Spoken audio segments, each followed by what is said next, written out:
আমি স্নান করে আসছি। হ্যাঁ,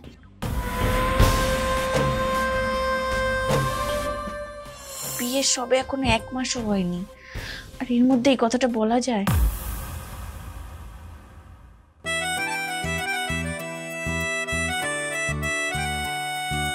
পূজা, এই পূজা, পূজা, ওঠো, আজ তো রবিবার, সিনেমা দেখতে যাওয়ার কথা তো। এরপর উঠলে তো দেরি হয়ে যাবে। উঠে পড়ো, উঠে পড়ো, উঠে পড়ো। উঠছি।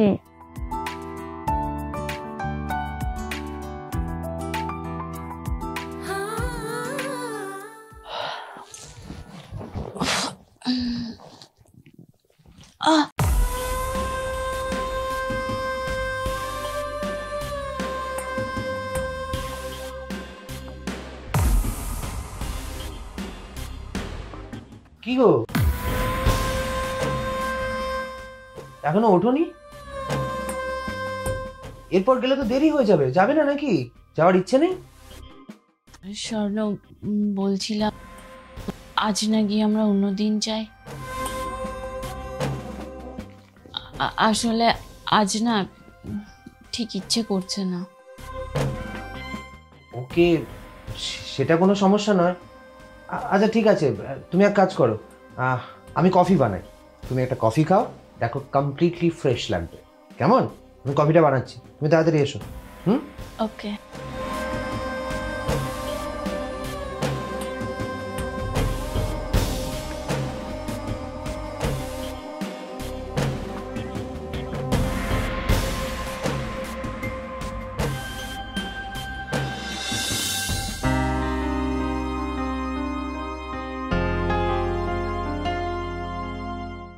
Here is your coffee. Thank you. কফিটা খাও, দেখো একদম ফ্রেশ লাগবে।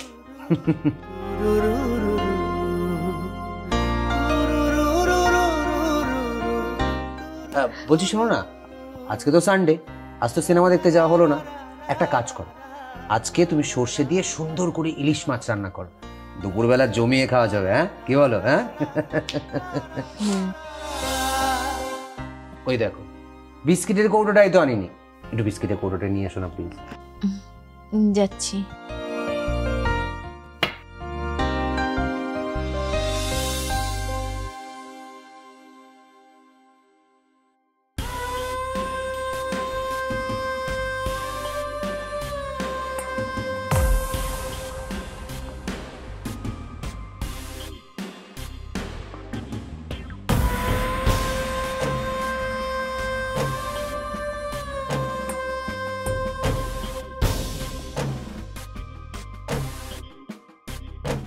কি বিস্কিটের কৌটো কই? আসলে বিস্কিট শেষ হয়ে গেছে। শেষ হয়ে গেছে মানে? এই তুমি পরশুদিন বিস্কিটের প্যাকেট নিয়ে এলাম। আচ্ছা একটা কথা বলো তো, আমি যখন বাড়িতে থাকি না, দুপুরবেলায় আমার বউ কি বিস্কিট দিয়ে লাঞ্চ করে? হ্যাঁ, বলছি, শোনো না, একটা কথা বলবো।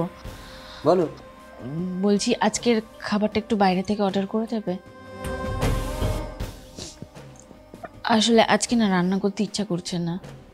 না সে ঠিক আছে, সে অর্ডার করে দেবো, কিন্তু এই তোমার কি হয়েছে বলো তো? হ্যাঁ, সিনেমা দেখতে গেলে না, এখন রান্না করতে চাইছো না, মানে আর ইউ ওকে? তুমি ঠিক আছো তো?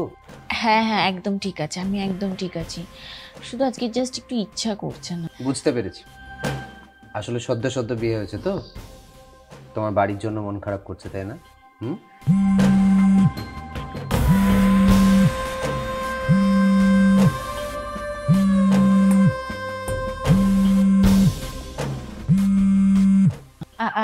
আমি স্নান করে আসছি। হ্যাঁ,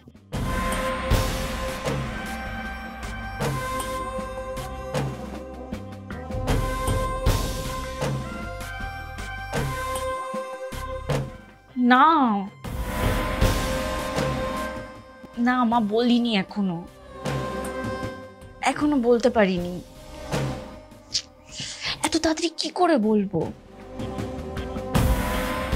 বিয়ের সবে এখনো 1 মাসও হয়নি, আর এর মধ্যে এই কথাটা বলা যায়? মা আমি বুঝতে পারছি না আমি কথাটা কি করে বলবো ওকে। হুম, আচ্ছা আচ্ছা ঠিক আছে, তুমি রাখো, আমি স্নানটা করে নিই। রাখলাম। হুম।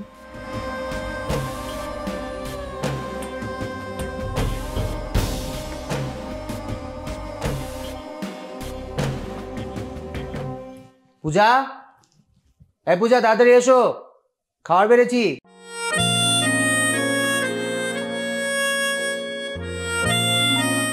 দেখো তোমার জন্য সব সুন্দর সুন্দর বাঙালি খাবার অর্ডার করেছি। তুমি বাঙালি খাবার খেতে ভালোবাসো, শুধু তোমার জন্য বাঙালি খাবার অর্ডার করেছি।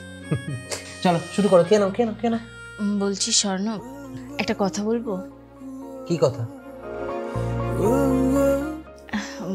বলছি একটু পুজোটা দিয়ে দেবে তুমি? কেন, তুমি স্নান করে পুজো দাওনি? না, আজকের দিনটা একটু তুমি পুজো দিয়ে দাও না। দিচ্ছি।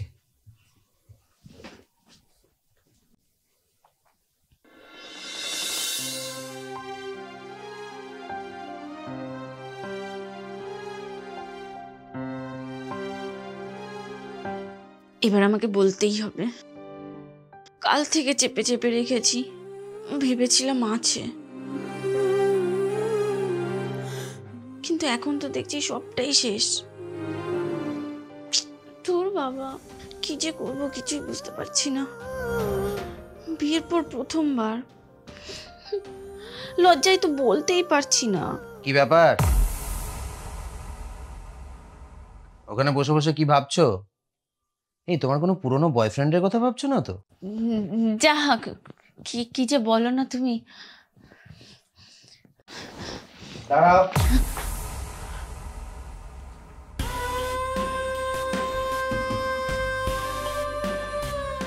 এই কি হয়েছে বলো তো তোমার? কি হলো বলো, না বললে কিন্তু আমি ছাড়বো না বলে দিলাম। বলো বলো বলো বলো বলো। না মানে আসলে আসলে কি ঢোক গিলছো কেন, বলো। আচ্ছা আমি বলছি কি হয়েছে। তোমার পিরিয়ড হয়েছে, আর যেটা কাল থেকে তুমি অনেক চেষ্টা করেও আমাকে বলতে পারছো না। কিন্তু কেন? আমরা তো হাজব্যান্ড ওয়াইফ, সারাটা জীবন আমাদেরকে একসঙ্গে কাটাতে হবে। তাহলে একে অপরের সম্পর্কে দুজন অবগত থাকতে হবে তো, নাকি? এই সামান্য বিষয়টা তুমি আমাকে বলতে পারছো না কেন? আসলে আমি আমি ছোটবেলা থেকে এটাই শুনেছি মা কাকিমাদের কাছ থেকে, যে এই বিষয়টা নিয়ে সবার সাথে সবসময় কথা বলা যায় না, সবার সামনে আলোচনা করা যায় না। এই সময় ঠাকুর ঘরে রান্নাঘরে যাওয়া যায় না, কোনো জিনিস ধরা যায় না। তো তাই আমি যেটা শুনেছো সেটা ভুলে যাও, এবার আমি যেটা বলছি সেটা শোনো। এই বাড়ির ঠাকুর ঘর থেকে রান্নাঘর এই কয়েকটা দিন তুমি অবাধে যাতায়াত করবে, কোনো বাধা বিপত্তি ছাড়া। আর 5টা স্বাভাবিক দিনের মতোই জীবনযাপন করবে, কোনো বাধা নেই। দেখো আমি তোমার মা কাকিমার শিক্ষাকে অসম্মান করছি না, কিন্তু আমি যেটা মনে করি, যেটা জীবনের অঙ্গ সেটা অপবিত্র হতে পারে না। তাই আমি যেটা বলছি আজ থেকে সেটাই শুনবে, কেমন?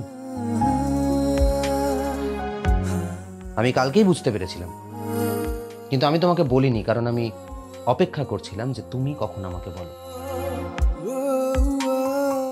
1 মিনিট।